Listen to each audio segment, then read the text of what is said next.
Olá, seja muito bem-vindo ao NTV News deste sábado. Vamos aos destaques desta edição. Funcionária de escola desvia mais de R$300 mil. Presos 4 suspeitos de roubo e manter vítima refém em casa nas Chácaras Caiçaras. E mais, morre diretor de cinema patense. Procura por vacinação de crianças contra... Tem outros detalhes nesta edição a partir de agora.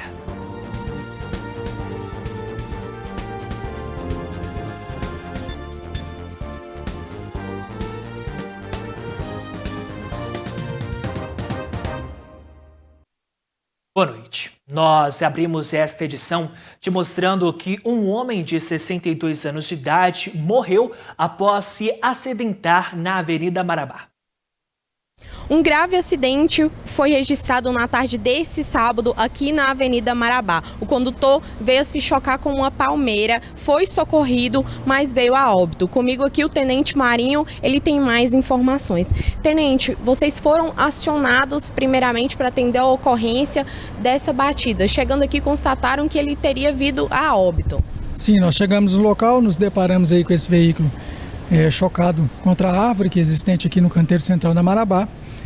O SAMU chegou logo em seguida, prestou os primeiros socorros para essa vítima, mas desde pronto já constatou aí que ela havia entrado em óbito. Tendo em vista aí essa gravidade do acidente, nós fizemos o acionamento da perícia que compareceu ao local para esclarecer aí como se deu esse acidente. Já tem mais informações? Tinha testemunhas no momento da batida que puderam esclarecer o que pode ter acontecido para causar esse acidente? Sim, de acordo com uma condutora que seguia logo atrás desse veículo, ela presenciou o momento que esse veículo desceu a Marabá fazendo zigue-zague.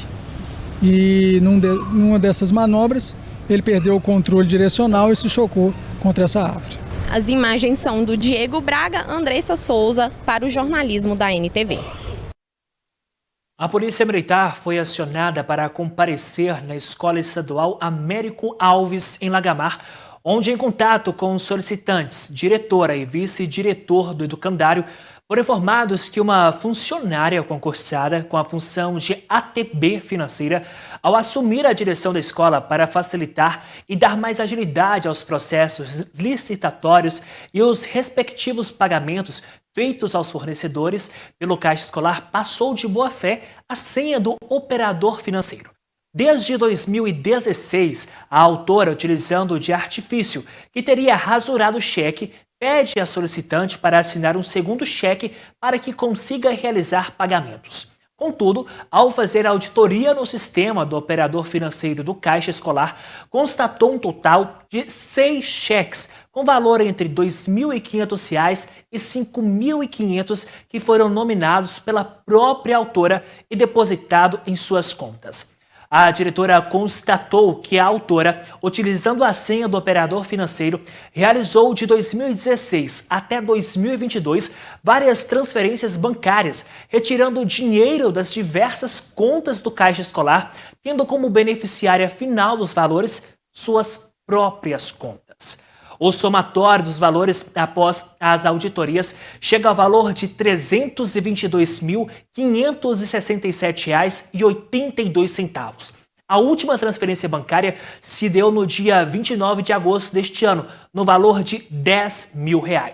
A direção da escola notificou a Secretaria Regional de Ensino, tendo mudado todas as senhas do operador financeiro e o afastamento da funcionária dessa função. A autora foi localizada e indagada a respeito dos fatos, negou. Segundo os orientados, ou melhor, segundo as orientações do próprio advogado, ela preferiu o silêncio, de acordo com o boletim de ocorrências. Foi preso nesta sexta-feira o suspeito de um furto tentado que aconteceu no bairro Nossa Senhora das Graças. No dia 30/9, por volta das 14 horas, a Polícia Militar foi acionada no bairro Nossa Senhora das Graças para atender uma ocorrência de tentativa de furto. As vítimas, de 56 e 34 anos, relataram para a polícia que estavam no interior da residência quando perceberam que o autor tentava furtar o combustível de uma moto que estava estacionada dentro do muro da residência. Uma das vítimas chegou a gritar com o autor, ele se assustou, pulou o muro e a outra vítima foi atrás para tentar contê-lo. Nessa tentativa, ele arrancou uma corrente que estava no pescoço dessa vítima. Ele não obteve êxito no roubo e conseguiu evadir do local e se escondeu numa residência próxima. No entanto, ele foi localizado e preso. Da luta corporal, a vítima sofreu aí várias escoriações pelo corpo e a corrente acabou ficando danificada. Durante a tentativa de furto de combustível, o autor danificou a mangueira dessa motocicleta e carenagens do motor dela. Nós vamos voltar agora com a repórter Andressa Souza, porque a Polícia Militar prendeu 4 suspeitos de terem cometido um roubo na quinta-feira nas Chácaras Caiçaras, que teve uma vítima feita refém. Andressa, os detalhes. A Polícia Militar prendeu os 4 autores do roubo que aconteceu nas Chácaras Caiçaras na noite de quinta-feira, dia 29 de setembro.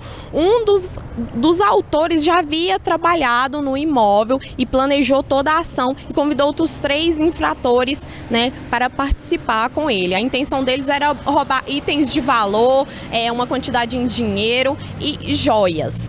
Um dos autores, durante a ação, acabou disparando com a arma de fogo em sua própria perna. Eles evadiram do local. Posteriormente, ele precisou de atendimento e veio a ser preso no Hospital Regional Antônio Dias. No dia seguinte, a polícia intensificou as buscas, identificou um apartamento que poderia ser dos autores. Lá eles encontraram 2 deles com alguns itens que foram roubados na noite anterior, uma arma também, localizou também um carro que foi usado por eles, e esses outros 2 autores identificaram e apontaram quem seria o 4º autor para que ele fosse preso. Obrigado, Andressa. E faleceu nessa sexta-feira o diretor e roteirista Cássio Pereira dos Santos, nascido em 1980 em Patos de Minas e também com origens em Cruzeiro da Fortaleza. Cássio Pereira estudou cinema na Universidade de Brasília, onde dirigiu projetos de ficção e documentários. Escreveu e dirigiu 8 curtas-metragens, entre eles A Menina Espantalho e Marina Não Vai à Praia. Seus filmes foram selecionados em vários festivais internacionais de cinema. Seus trabalhos receberam mais de 70 prêmios. Ainda hoje aqui no News, procura por vacinação de vacinas contra a Covid-19 para crianças segue em baixa em Patos de Minas. E a Escola Jacques Correa promove interclasse como forma de incentivo ao esporte. O News volta depois do intervalo. Estamos de volta com o News e agora a gente fala de vacinação contra a Covid-19. Crianças de 13 e 4 anos de Patos de Minas foram até as unidades de saúde da família para receberem a primeira ou segunda dose do imunizante, só que a procura neste sábado foi baixa. A aprovação e liberação das doses foi concedida pela Anvisa no dia 17 de setembro. Com isso, crianças de 3 e 4 anos começaram a ser vacinadas. O primeiro dia de vacinação contou com um número pequeno de doses aplicadas, o que preocupa os profissionais de saúde. Muitos pais ainda têm receio dos efeitos que a vacina contra a Covid-19 pode causar no organismo de uma criança. Então, a vacina que a gente está administrando é a Coronavac. Crianças de 3 e menores de 5 anos, 3 e 4 aninhos.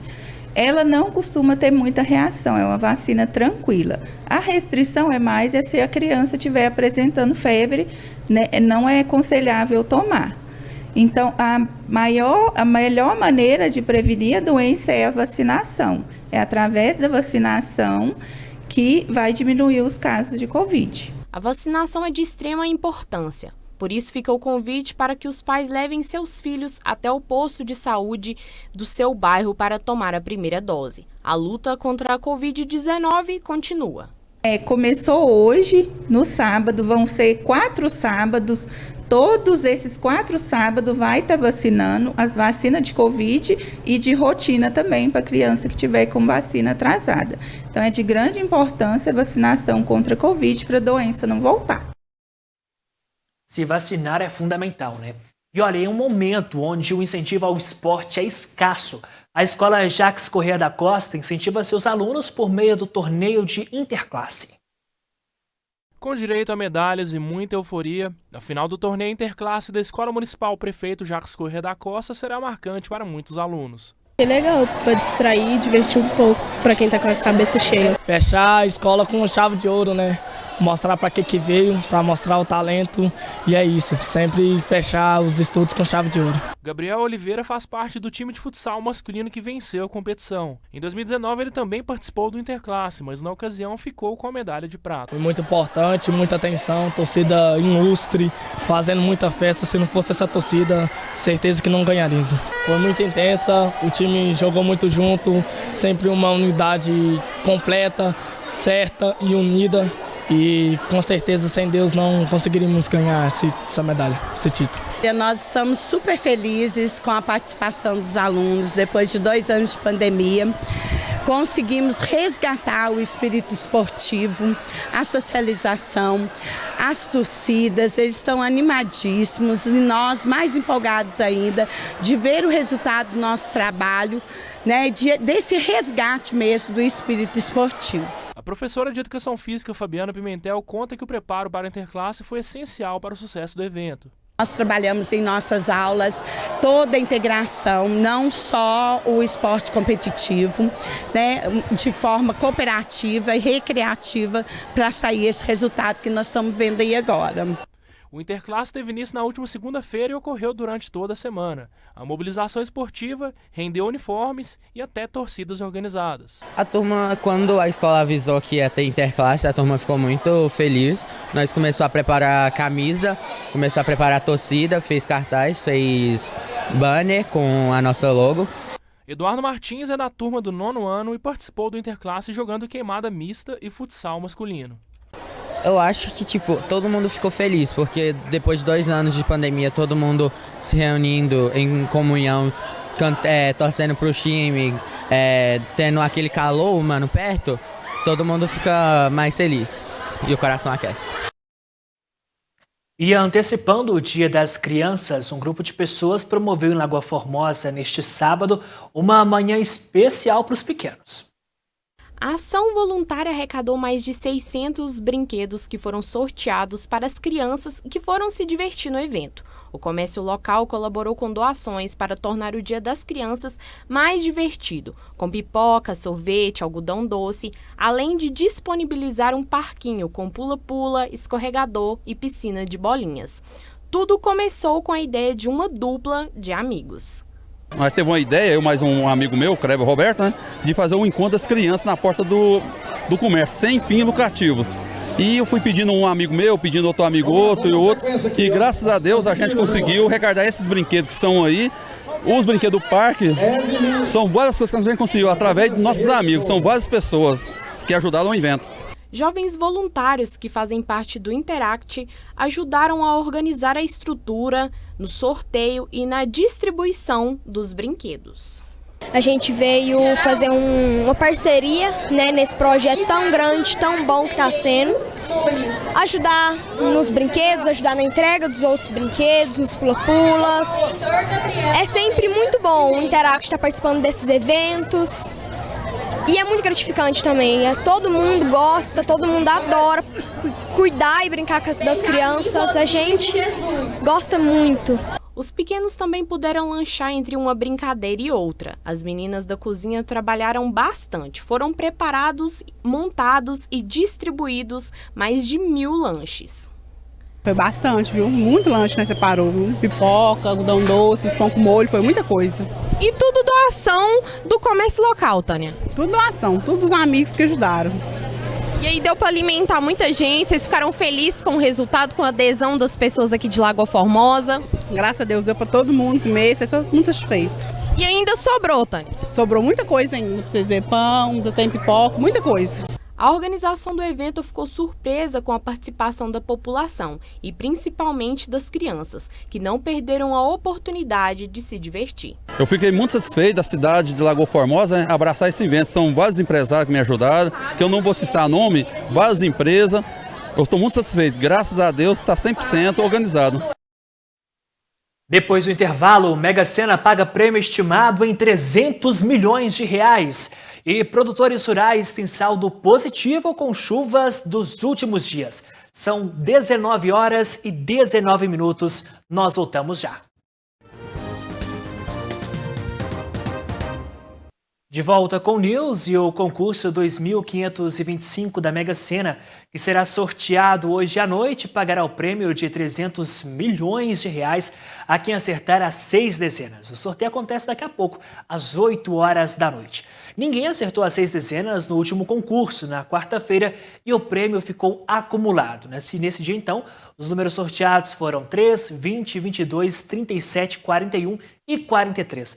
As apostas de hoje puderam ser feitas até às 7 horas da noite em qualquer lotérica do país ou pela internet, além do site da Caixa Econômica Federal.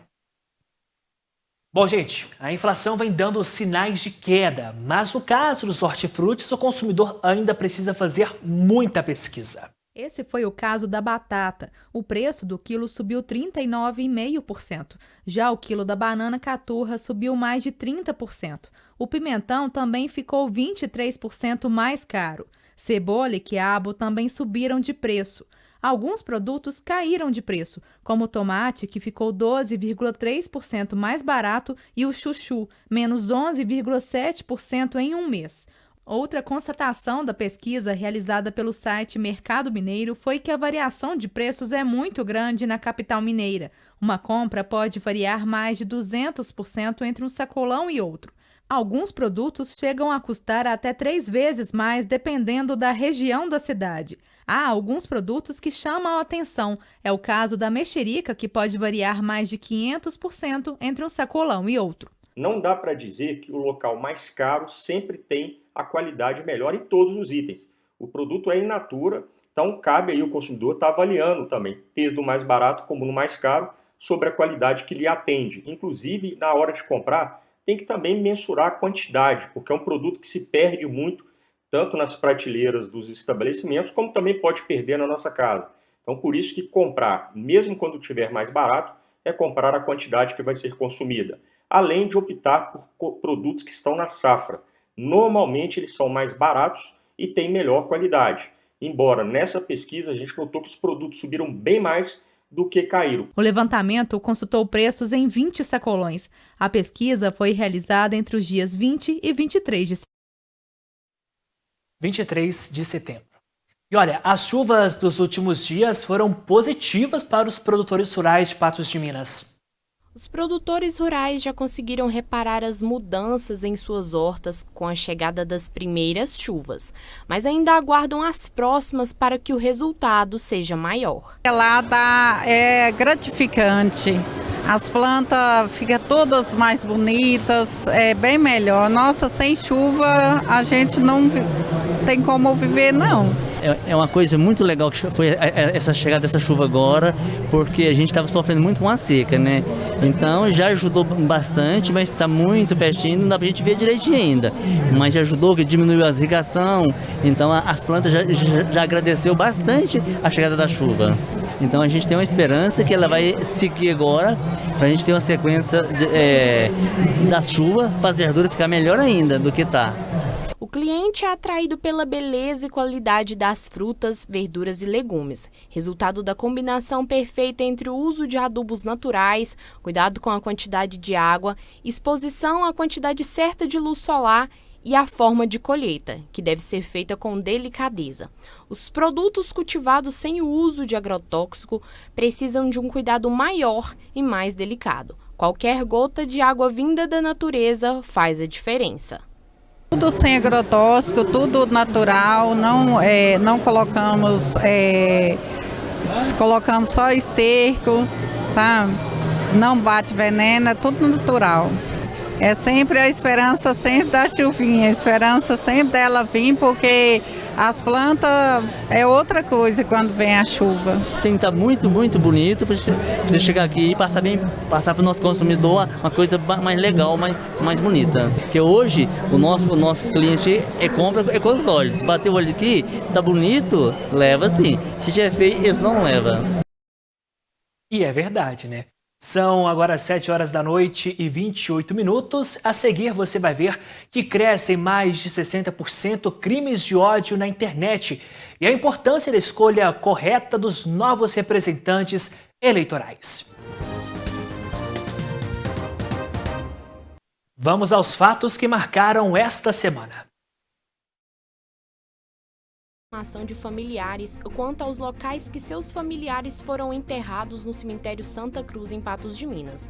De acordo com eles, o túmulo está sendo danificado por causa da erosão. Por causa das chuvas, desde o ano passado, essa parte mais baixa do cemitério Santa Cruz, que fica às margens do rio Paranaíba, corre risco de ceder.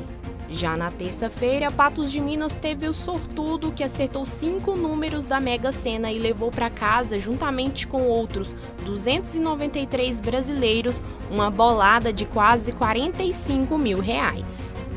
Na quarta-feira, a 10ª Companhia de Meio Ambiente registrou a ocorrência de denúncia de mortandade de peixes no rio Paranaíba. Não foi possível verificar, segundo a polícia, a causa da morte dos peixes. Quinta-feira, o advogado Tiago Queiroz protocolou denúncia no Ministério Público contra o prefeito de Patos de Minas, Luiz Eduardo Falcão, relacionada ao uso de máquina administrativa para beneficiar 2 candidatos nas eleições 2022. O candidato a deputado federal Zé Vitor, do PL, e também a candidata a deputada estadual Ludmila Falcão, do Podemos. Sexta-feira foi marcada por orações, lágrimas e indignação. Reunidos na sede provisória do Serviço de Atendimento Móvel de Urgência, servidores municipais que não foram incorporados no SAMU regional se reuniram para se despedir e reivindicar a situação. Alguns dos colaboradores dedicaram mais de uma década socorrendo patenses pelo serviço móvel e agora afirmam que foram informados apenas por meio de um WhatsApp que ficariam de fora da equipe do SAMU regional. Segundo o prefeito Luiz Eduardo Falcão, os servidores poderão ser realocados para onde preferirem na saúde pública e terão a mesma remuneração. Mas, de acordo com o socorrista Paulo Macedo, não houve diálogo que possibilitasse tal escolha.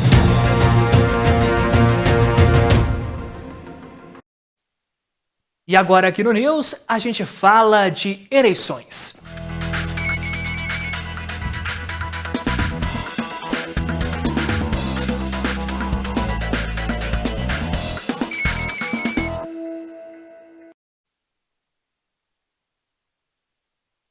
Mais de 60% este ano. Este número, 60%, é o número que aumentou os crimes de ódio na internet só neste ano. E o aumento tem um fator principal: as eleições. Os crimes de ódio na internet historicamente dão um salto quantitativo em anos eleitorais. Mas em 2022 o cenário é ainda mais preocupante, segundo o levantamento da SaferNet, associação apartidária que trabalha em parceria com o Ministério Público Federal. Nos primeiros 6 meses deste ano, em comparação com o mesmo período de 2021, os ataques de ódio cresceram mais de 67%. Alguns em específico aumentaram mais ainda. Os de neonazismo, 120%. De xenofobia, 520%. E os ataques contra as religiões, 654%. Um ódio que também se materializa na vida real e que, na maioria das vezes, é direcionado às crenças de matriz africana. A gente recebe ameaças por telefone, por WhatsApp. Nós tivemos no Senarab a energia elétrica cortada 4 ou 5 vezes e cortada no poste. Ignorância, mediocridade e fanatismo andam juntos, né? Então, a gente precisa de muito cuidado, né, nas nossas falas. Os representantes das religiões de matriz africana também querem que as plataformas responsáveis pelas redes sociais e as autoridades públicas fiscalizem e punam os crimes. A gente não consegue chegar até as pessoas. Eu mesma tive as minhas redes sociais invadidas diversas vezes. Você não tem a quem recorrer. Você vai à delegacia de crimes cibernéticos, não é aqui.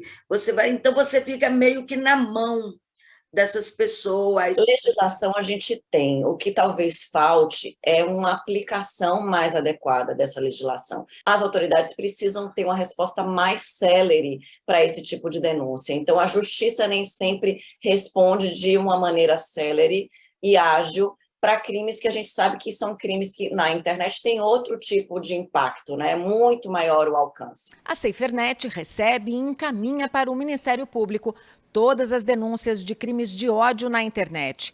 E dá também uma orientação muito importante para quem quer semear a paz e o respeito nas redes sociais. Não interagir, não compartilhar, nem sequer comentar publicações de racismo e intolerância. Porque mesmo criticando, você está ajudando que essas publicações cheguem mais longe. Quanto mais interações ele tem, mais o algoritmo percebe ou entende que ele é um conteúdo de relevância, ele acaba sendo entregue para mais pessoas depois disso. Então, o ideal é não interagir e denunciar. Um comportamento muito comum do eleitor brasileiro é deixar para a última hora a escolha dos candidatos ao poder legislativo. A escolha ele acaba priorizando apenas de presidente e governador, mas não costuma dar a mesma importância a quem vai ocupar a Câmara Federal, o Senado e também as assembleias. O Brasil conta atualmente com 1.035 deputados estaduais e 24 deputados distritais. Em Minas, são 77 deputados na Assembleia Legislativa. Desses, 66 vão buscar a reeleição este ano. Na Câmara Federal, são 513 deputados. Minas tem 53 representantes. Ao todo, são 81 senadores em Brasília. Cada estado e o Distrito Federal contam com 3 representantes.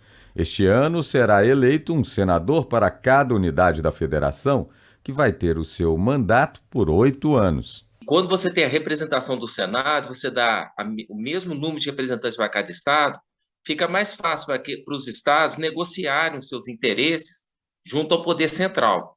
Então, essa é uma medida importante para impedir uma fragmentação territorial. Você já escolheu candidatos aí para senador, deputado federal, estadual? Não, ainda não. Por que não? Estou na dúvida. Esperei nos candidatos umas propostas melhor.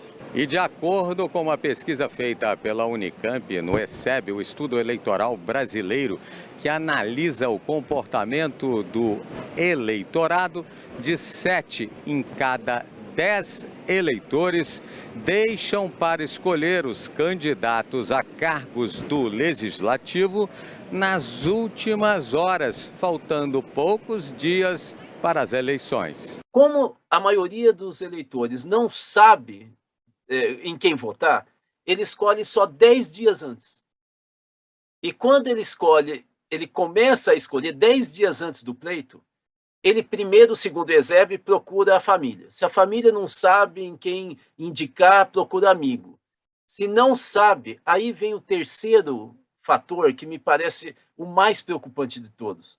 Ninguém indicando, ele olha para a rua e vê quem distribuiu mais panfleto. E aí, vendo aquele monte de propaganda, o eleitor, normalmente no Brasil, considera que aquela pessoa é mais forte. O que eu estou querendo dizer? A gente acaba votando. O mais forte significa que a gente vota em quem é dono do partido e, portanto, ele pega mais dinheiro do fundo eleitoral, ou ele é muito rico, de tal maneira que grande parte dos brasileiros não tem, de fato, um representante no Congresso ou na Assembleia Legislativa, porque ele vota em alguém que sempre esteve lá no poder. O senhor se lembra em quem votou na última eleição para os cargos do Legislativo, que é o Senado Federal, o deputado federal estadual? Não. Não se lembra? Não. A última eleição foi em 2018. Foi. Foi só para presidente que eu votei. Um comportamento que prejudica a renovação tão necessária e urgente no Legislativo. Se você não sabe exatamente em quem votar, pelo menos pense em algum partido que está mais próximo do que você pensa.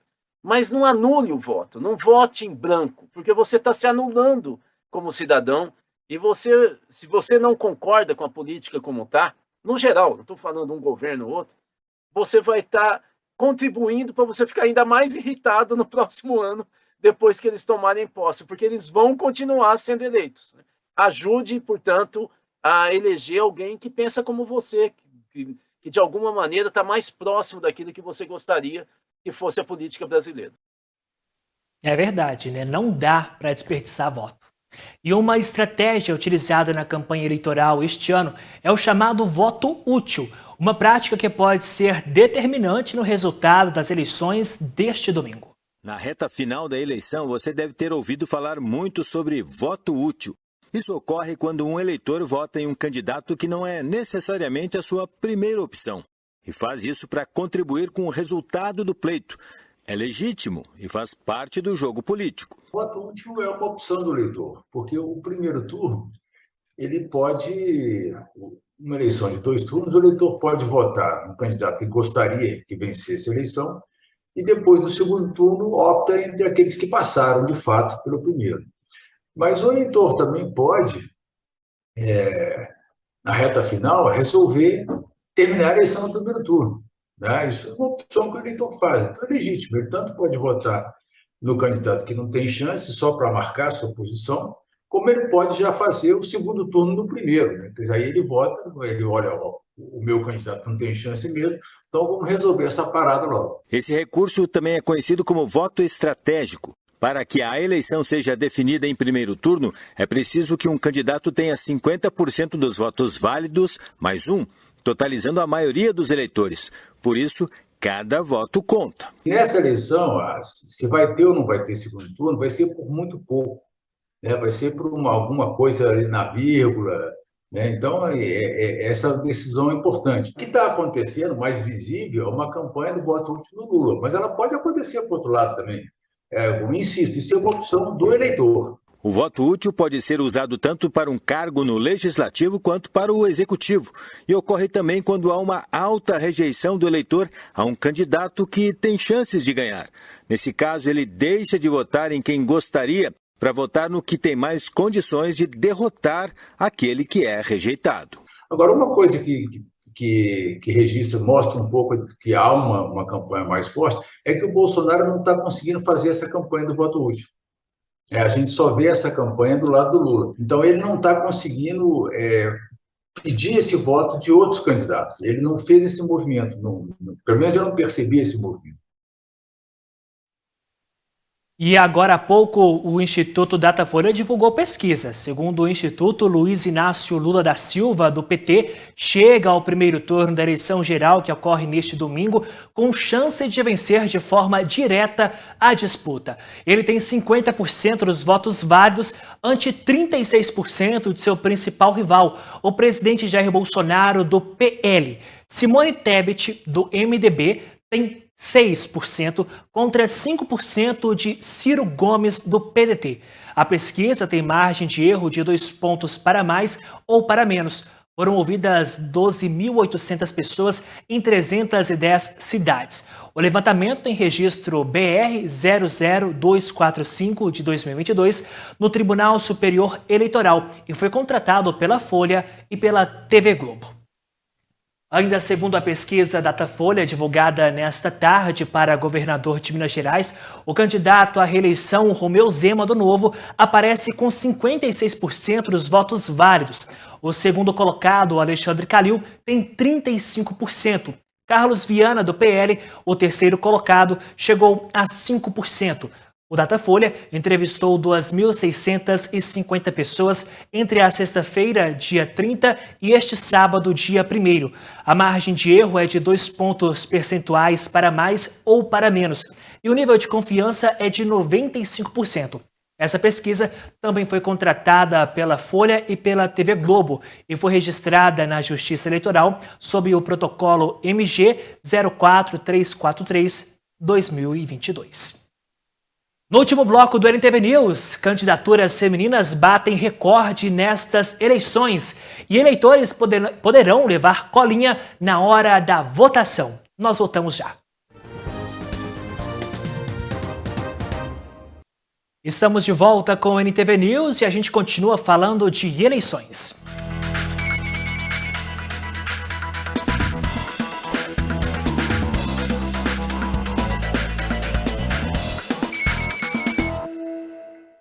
Vamos agora então conferir como que foi a agenda dos presidenciáveis neste sábado.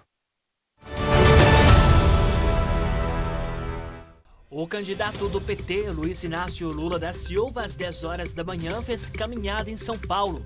Jair Bolsonaro, do PL, pela manhã realizou encontro com motociclistas. Nesta tarde, fez motociata em Joinville, Santa Catarina. Ciro Gomes, do PDT, realizou carreata no Ceará neste sábado. Simone Tebet, do MDB, participou do grande encontro de encerramento na quadra da Caprichosos do Piqueri às 10 horas da manhã. Às 4 da tarde, esteve em uma avenida de Campo Grande. Felipe Dávila, do Novo, participou de carreata em São Paulo. Soraya Tronic, do União Brasil, participou de caminhada em São Paulo e ainda pela tarde visitou um bar. Léo Péricles, do União Popular, pela manhã fez caminhada em São Paulo. Durante a tarde, caminhada em Belo Horizonte. Sofia Manzano, do Partido Comunista Brasileiro, terminou sua campanha na sexta-feira. As candidaturas femininas bateram recorde nestas eleições, com 33% dos registros nas esferas federal e estadual. O índice previsto em lei assegura o percentual mínimo de 30% de candidaturas de cada sexo.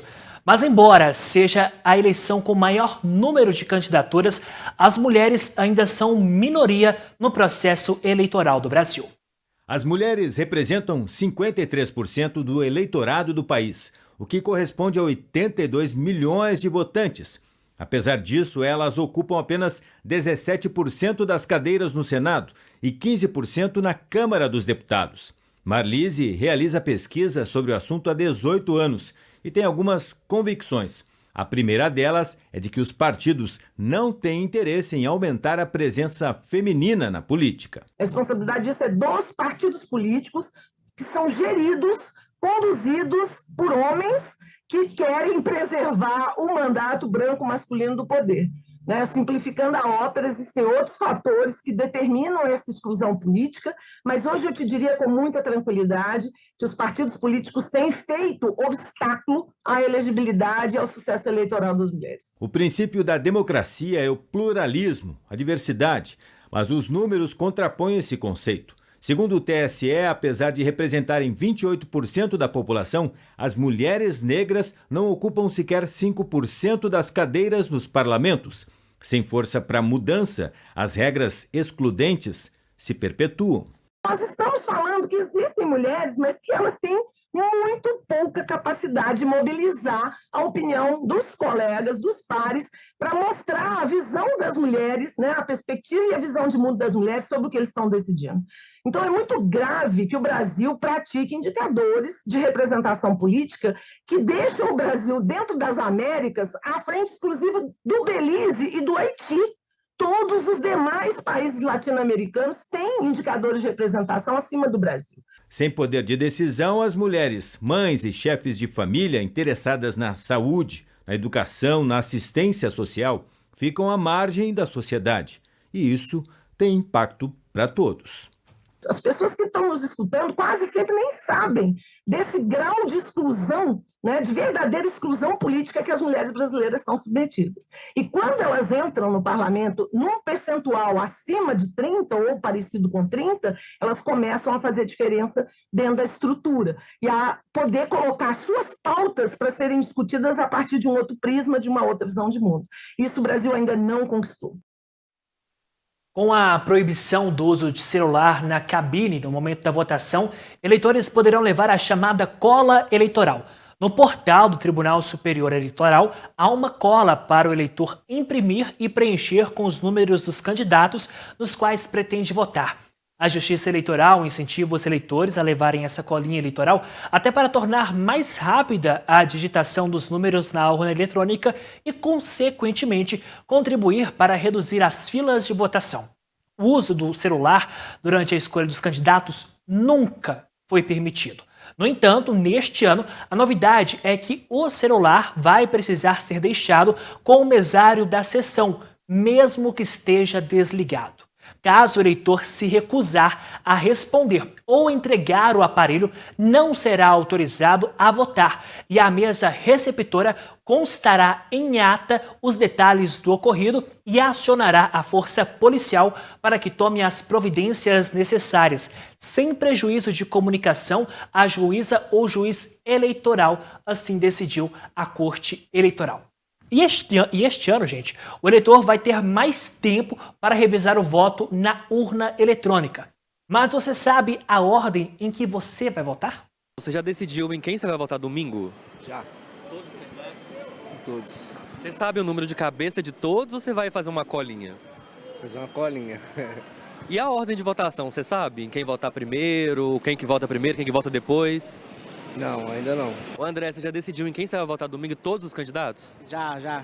Sabe o número de cabeça deles de todos ou vai ter que fazer uma colinha? Vou ter que fazer uma colinha também. Falta pouco tempo para o primeiro turno das eleições. São muitos candidatos e muitas opções para a escolha do eleitor.